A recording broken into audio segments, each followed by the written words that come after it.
आज इमरान खान साहब की गुफ्तगू में ऑपरेशन के हवाले से कोई बात उस तरह से डायरेक्टली नहीं थी जो केपी में इस वक्त मुख्तलिफ इलाकों में ऑपरेशन हो रहा है। इसकी वजह शायद ये भी है कि आज ही एक वाकया कुछ घंटे पहले पेश आया जिसकी शायद इमरान खान साहब को ज़ाहिर इन्फॉर्मेशन नहीं होगी, क्योंकि उस वक्त तो अदालत लग चुकी थी और हर वक्त तो इमरान खान साहब के पास ज़ाहिर कोई मोबाइल तो है नहीं कि फ़ौरन ही उन्हें पता चल जाएगा कि भाई ये वाकया हुआ है। तो वहाँ पे जितने जितने लोग अंदर जाते हैं उनमें भी किसी के पास मोबाइल नहीं होता, तो किसी को भी इस बारे में इन्फॉर्मेशन ज़ाहिर नहीं होगी। सारों का ताल्लुक जो है वो बाहर की दुनिया से रब्ता कट जाता है। तो अब मुझे लगता है कि जब अगली गुफ्तगू होगी उसमें लाजमी वो इस बड़े वाक़े का ज़िक्र करेंगे, क्योंकि ये बहुत ही अफसोसनाक सानिया है जो कि वादिय तीरा में पेश आया है।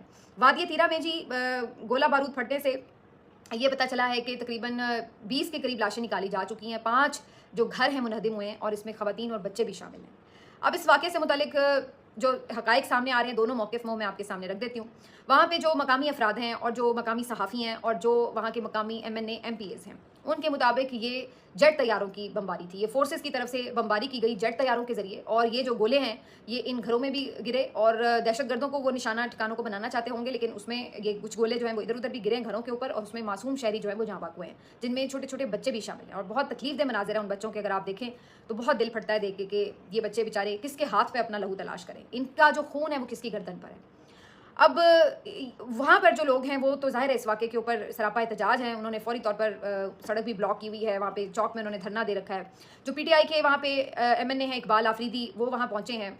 उन्होंने आके इसको कंडेम भी किया है वाक़े को, और वो भी धरने में शामिल हुए हैं। वहाँ पे उन्होंने इवन अज़ानें भी दी हैं, और उसके बाद उन्होंने अब्दुल गनी जो इनके MP हैं वो भी यहाँ पहुँचे हैं, और उन्होंने तो ये तक ऐलान किया कि वो PTI हुकूमत की किसी भी सरगर्मी का बॉयकॉट करते हैं, किसी भी पॉलिटिकल और जो हुकूमती एक्टिविटी है उसमें शामिल नहीं होंगे जब तक कि इस वाक़े की FIR जो है वो फोर्सेस के खिलाफ नहीं कटवाई जाएगी। तो वो वाज़े तौर पर ये ऐलान कर रहे हैं कि PTI की हुकूमत जो है वो इस ऑपरेशन में अगर डट के स्टैंड नहीं लेगी तो उस सूरत में वो PTI की हुकूमत के साथ किसी किस्म की भी कोई एक्टिविटी करने के लिए तैयार नहीं है। यानी वो ये एक तरह से मान रहे हैं कि इस ऑपरेशन में, इस कार्रवाई में जो कुछ भी हो रहा है वहाँ पे, उसमें कहीं न कहीं PTI की हुकूमत ऑन बोर्ड है, और अगर ऑन बोर्ड नहीं है तो कम से कम वो उसको रोकने के लिए भी कोई कोशिश नहीं कर रही। इसी वजह से वो अपने ही सूबाई हुकूमत के ऊपर जो है वो अदम एतमाद का इज़हार करते नज़र आ रहे हैं।